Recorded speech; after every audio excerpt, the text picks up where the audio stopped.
Welcome back, Chapter 3. Cece reached into the bag of gummy bears she kept by her computer and shoved a handful into her mouth. She took a moment to savor the taste she loved, then took another stab at deciphering the dictation coming through her headphones. She depressed the foot pedal again and listened, then shook her head in disgust. The grammar used by the female resident whose dictation she was presently transcribing, whom she could tell from her inflection was a sister, was incredibly bad. She found it inconceivable that anyone could complete 4 years of college, 4 years of medical school, and an internship and still sound like she was fresh out of the hood. No wonder she was working at a community hospital. At least the ones for whom English was a second language had an excuse for not being able to structure a sentence. Cece knew she'd been fortunate in that respect. If she learned French first, she doubted she would be in this line of work, where excellent written English skills were a must.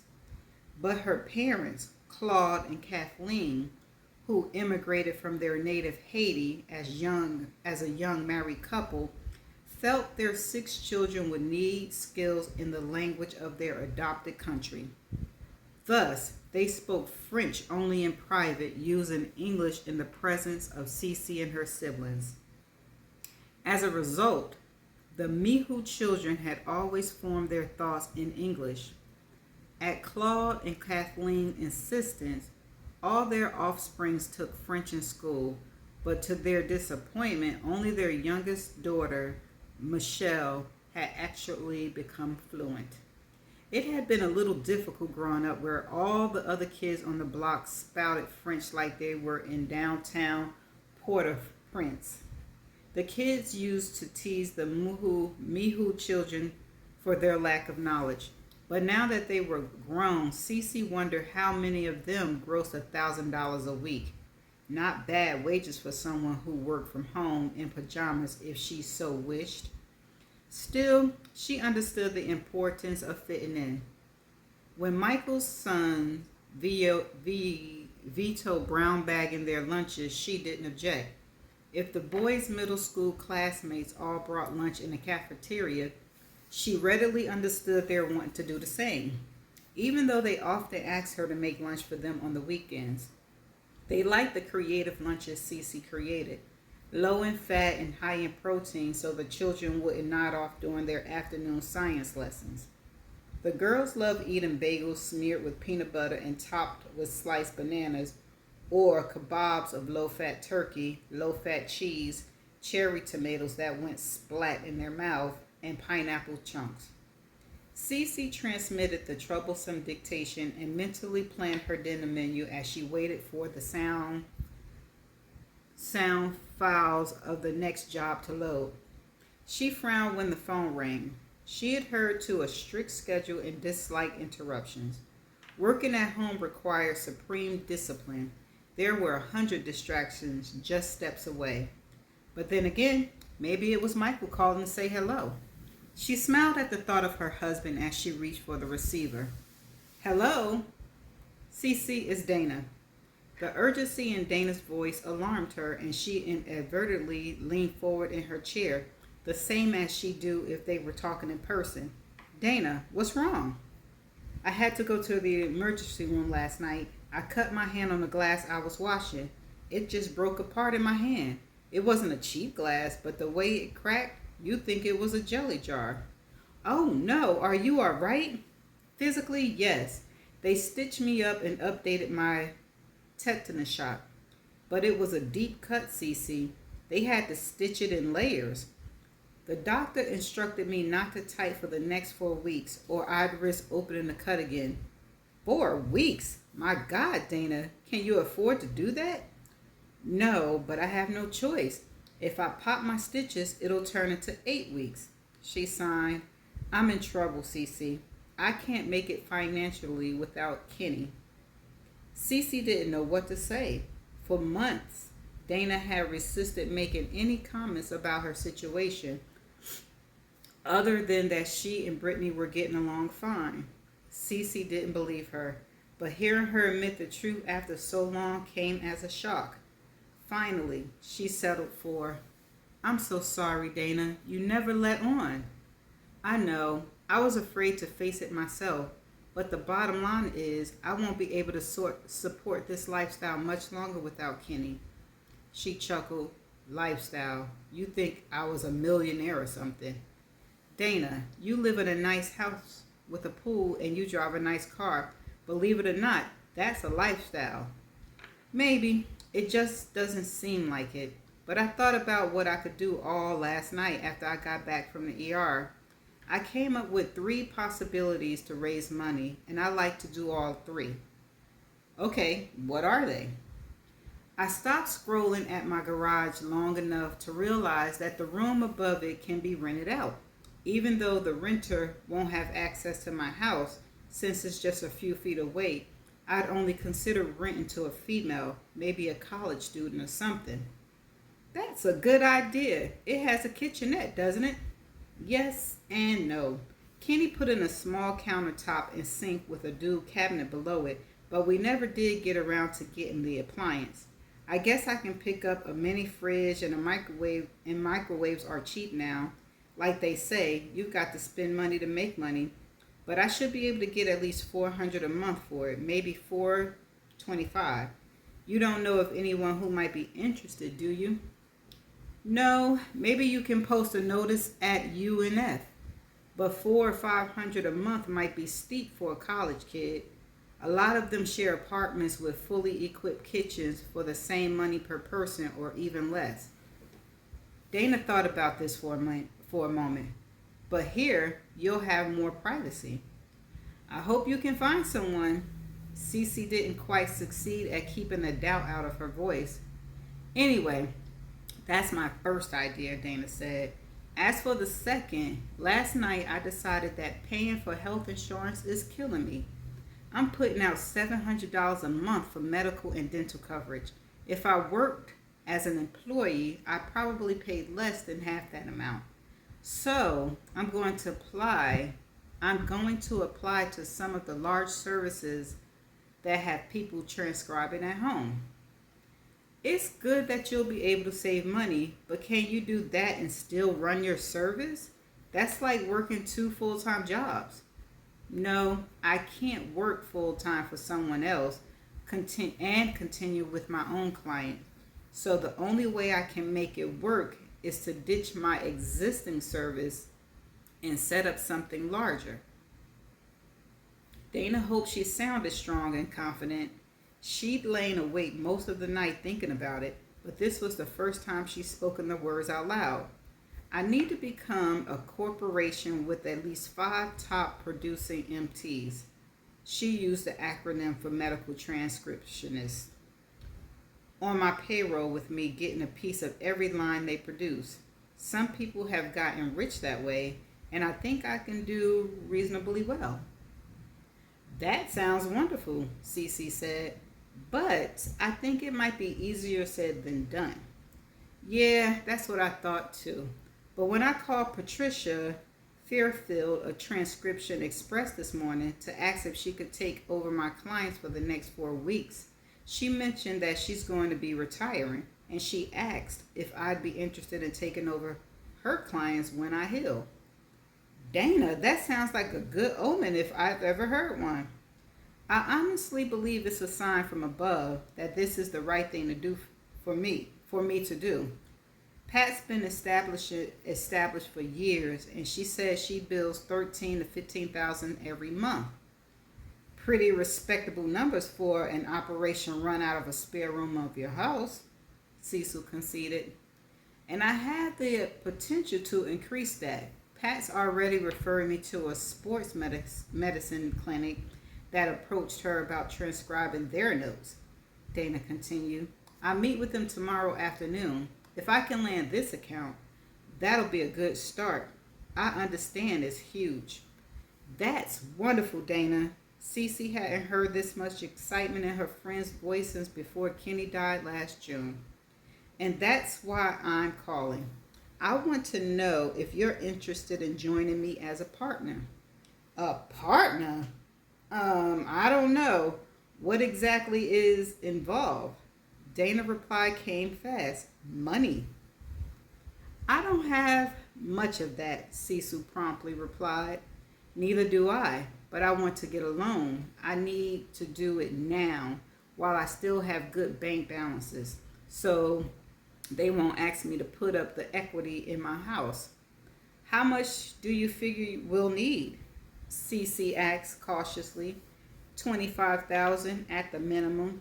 But since I already spoke to Norrell and she's interested, I suppose we could get by with 24. It's easier to divide by 3. $8,000 apiece. That's still a lot of money, Dana. I'm just working stiff with maybe $100 hidden in my underwear drawer. Dana didn't point out that she was sure Cece and Michael had a bank account. I know, but we're going to need it. We'll have to get set up so we can get voice files off the internet, and that will probably involve in hiring a computer consultant at $60 or $70 an hour. They spent the next few minutes discussing technical issues. Cece, I'm not just going after local work, Dana explained. I want to run regular ads in medical publications to give us exposures to physicians all over the country. That sounds expensive. Absolutely. We'll also need a website, and I don't know how much Pat will want for her clients list. It'll add up pretty quickly. Plus, we'll need operation capital for payroll and stuff.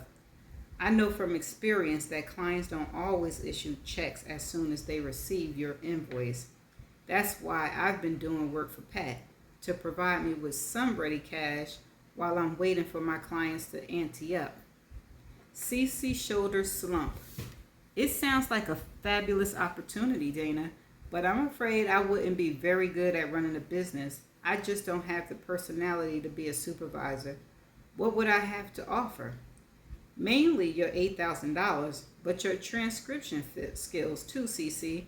And since you're certified, you'll be great at telling your ICs which word forms the AAMT approves of. Independent contractors, not employees? ICs, absolutely.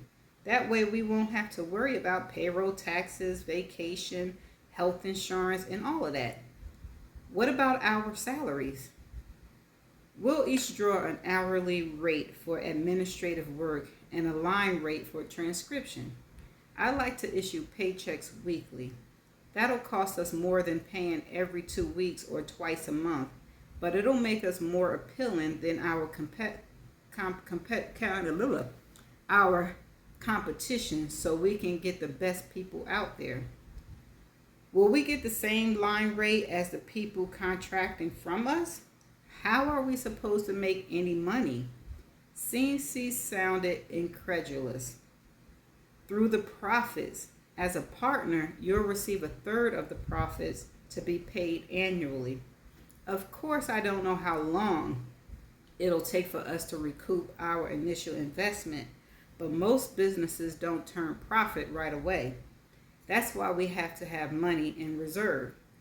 Do you really feel we'll have enough work from the jump to keep the 3 of us plus a staff busy? If we get the sports medicine clinic, absolutely. Remember, you and I will be only part-time. Norrell is prepared to quit Precise to work full-time for the new company. It sounds great, Dana. I'd like to be a part of it, but I can't make a decision about anything requiring that much money without talking to Michael first. I understand. Let me know, will you? Of course. It might be a few days. I'll call you as soon as I know myself. After Cece hung up, she found she was so excited about the possibility of going into business that she couldn't concentrate on her work. She logged off, and since she didn't believe in wasting time sitting around doing nothing, she pulled out the vacuum and plugged it in. As she ran it back and forth over the carpet, she thought about Dana, who had clearly been under great strain. She'd never been one to confide her business, and Cece didn't want to pry. but there have been clear signs of trouble. Dana's clothes hung on her now. She dropped about 20 pounds, probably from stress. Her normally glowing dark skin had grown dull and sometimes even erupted in raised bumps, and her face reflected the hard look of someone who wasn't getting enough sleep. She never wore makeup anymore, not even lipstick, and she hadn't touched her perm in months. But just now she had sounded really excited and lively for the first time since Kenny died. Cece felt proud of Dana for taking action the way she had. She was sure she'd do well. Cece couldn't imagine running her own transcription service, even a one-woman operation. It just wasn't her nature to negotiate rates and chase down payments. But she did know how it felt to be driven by desperation. 3 years ago, when she learned that Louis Belarge, her first husband and father of her daughters, had fathered a son with another woman, she immediately made arrangements to take the girls and leave. Louis had laughed at her, saying she wouldn't last 2 weeks on her own, but she fooled his cheating ass. It hadn't been easy. She rented a large one-bedroom apartment and told the management that her husband had custody of their children so they wouldn't force her to spend more for a second bedroom. She set up the bedroom for the girls and slept on the couch. Precise Transcription had just instituted a work-at-home program, and she brought a computer and signed up. It took time getting the kids to understand that mommy was off limits while she was working unless it was really important, especially with her working out in the open in a corner of the dining area. And sometimes, despite all of her best efforts, the bills for the computer, the new furniture, payments on her car, and other household expenses were too much, and they had to subsist on chicken, ground beef, and peanut butter and jelly sandwiches, usually in the days immediately preceding payday. It was true her life was a lot more tranquil now that she remarried, but the memory of that scary time would be with her forever, and she decided it would never happen again. Determined to increase her paycheck, she set about creating an existing library of shorthand.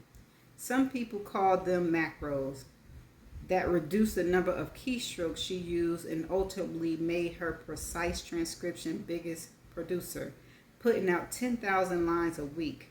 Her paycheck increased dramatically and has stayed elevated ever since. Even with a total of 6 kids between them, she and Michael managed just fine, in large part due to the low mortgage payment on Michael's house, which she and her girls had moved into after their marriage. The house, in an old established neighborhood near St. John's River, had been comfortable when it was just Michael, Jonathan, Damon, and Monet, but now that the family had expanded, it was awful tight. Nothing had changed for the boys, but 9-year-old Monette now shared her bedroom with 3 stepsisters, and with 2 bunk beds and 2 dressers crammed in there, they literally couldn't turn around without bumping into something. The biggest problem was lack of closets. Cece had to store their less used clothing in storage boxes in the detached garage. Running out there every 5 minutes to get this or that had gotten old real fast. The master suite wasn't much better, only slightly larger than the other 2 bedrooms. It barely had space for their queen-size bed, chest, and highboard. The television had to go on top of their double-wide dresser because there was no place to put a TV stand, and the room's lone closet was inadequate. Fortunately, since she had been working at home, her wardrobe consisted largely of t-shirts and sweatpants. She supposed people today had larger wardrobes than they did back when this house was built, sometime between 2 world wars. The room's only advantage was the attached full bath that the previous owner had added on. Other than that, the small bedrooms, the house wasn't bad. It had an alcove that gave her both a place to work and a place to sew.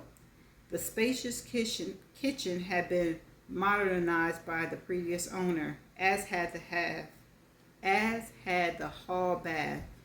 and they had full dining room and decent sized yard. But those attributions couldn't make up for the lack of space in the bedrooms. Cece had treaded rather delicately regarding the topic of the house being too small, and although Michael initially showed enthusiasm about the idea of remodeling, that was as far as it had gotten. They'd been married over a year now, and it was still something he was gonna do. She knew the reason for his reluctance. Each month he wrote a check for an amount less than what most people paid to rent a one-bedroom apartment. Michael Rivers was as close to the man of her dreams as she was going to get, but he did have a tendency to be a little tight with the dollar sometimes. The matter of household expenses had to be considered with such a large family, but sometimes she felt she couldn't get through another day living like this.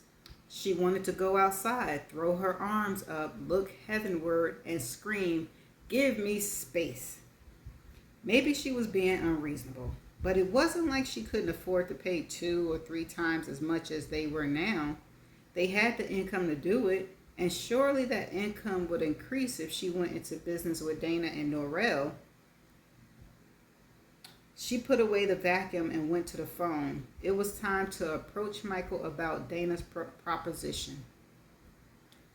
"I'm full," Michael said, pressing his palms against his stomach, which had gotten a little rounder since they married. "Those stuffed peppers were good, Cece." His sentiments were echoed by the others. "The secret is Norrell fresh green peppers." "Seems to me that she gives away her whole vegetable garden," Michael remarked. "No, that's not really true, but she does grow too much for just her and Vic to eat." She glanced at the wall clock. "Time for the news," she announced. Her work was done for the night. The kids were responsible for cleaning the table and cleaning the kitchen. Cece sat down to watch the news with Michael. A bag of gummy bears rested on her lap. That Brian Williams was awfully cute. She switched to NBC the moment Tom Brokaw retired. Cece rolled her eyes when the phone began to ring, talking about lousy timing. She grabbed the kitchen extension, probably one of those pushy eighth grade girls calling Jonathan. She blew out her breath in annoyance. They wouldn't even let the boy do his homework in peace, and when he started high school in the fall, it would only get worse. But it was her mother calling from West Palm Beach. "Mama, is everything all right?" Cece asked anxiously. Her mother, always conscious of long-distance rate, always called on weekends or in the morning before 8 a.m., not at 6:45 on a Wednesday night. Her mother clearly was not calling merely to say hello. Something was up. "Everything's okay," Catherine replied. "I just wanted to let you know." "Well, you know Mitchie lost her job. The lawyer she worked for had to lay off a couple of people." "Yes, you told me a couple of weeks ago. She got a nice severance package though, didn't she?" "Well, not all in one piece. They're going to keep paying her for 8 weeks. She'll get a check every other Friday, just like she was still working, plus she'll get her vacation." "I don't understand, Mama. What's the problem?" "There ain't one. Well, not really. Mitchie says she was going to call you, but in case she forgot to, I wanted to make sure you knew she's coming up that way. I guess she did forget." "Mitchie's coming here? To Jacksonville? Why?" "She got a job interview Tuesday. She checked the wanted ads in the Jacksonville paper on her computer. She's going to drive up the day before." "How long will she be here?" "She's moving there. She put all her stuff in storage and gave up her apartment. She says she wants a change of scenery." Cece thought of her overcrowded house and instantly became alarmed. "She's not planning on staying here, is she?" That would be a difficult situation. She and Michael had no room for a house guest, and it would be just like her sister to show up unannounced, expecting room and board. They were sisters, but they had never been friends. "No, baby. She got a hotel room, but she'll be by to see you. She gave her job your address to mail her checks to. Now listen, Cece, Catherine said. I know you and Mitchie don't always see eye to eye, but I hope you two can start getting along better. You're our only girls and you both grown. You should be close. Maybe living in same city a help. Cece didn't answer. She and her younger sister didn't get along because somewhere along the line, Micheline had gotten the idea that the world was supposed to grovel at her feet. It was a pretty lofty attitude for someone from their humble beginnings. Their father worked as a landscaper and their mother did office and house cleaning. But what Micheline wanted, Micheline usually got, and that annoyed Cece. It was true that her little sister had done well. She had gotten her education with a combination of a partial scholarship, funds she raised by working part-time, and from a student loan. She now had a promising career as a paralegal and talked about going to law school. She also had an active social life, including a half dozen admirers vying for her affection. She zipped around town in a sporty new VW Bug convertible. On the other hand, when Cece was Micheline's age, she had been struggling to cope with a marriage that was already faltering and complicated by the existence of one small child and a nagging fear that she might be pregnant again, which turned out to be correct. She resented Micheline's carefree existence, feeling she could use a little responsibility in her life instead of gallivanting around between a mall and a manicurist to get ready for her dates. But the fact that Micheline could just pack up and come to a new town because she was bored suggested she was irresponsible as ever. Cece, are you listening? She blinked, abruptly halting her negative thoughts towards her sister. Yes, Mama, I'll make a special effort to get along with Mitchie. I promise. Everything's all right? Michael asked when she joined him into the living room. No, not really. My sister's moving to Jacksonville. She'll be here Friday. You mean I'll finally get to meet the famous Micheline? Whoop-de-doo, she replied flatly. He put an arm around her. I know your sister isn't one of your favorite people, but this might be good for both of you. You two can have lunch together like you do with Dana and Norrell, and maybe in the process start to get along better. I promise Mama I'd try. She's worried about Mitchie coming to a city where I'm the only one she knows, but it's not that I dislike her. I guess I'm just content to not see her very often. Well, you can always use being a business owner as an excuse. She looked at him sharply. Are you sure, Michael? Of course.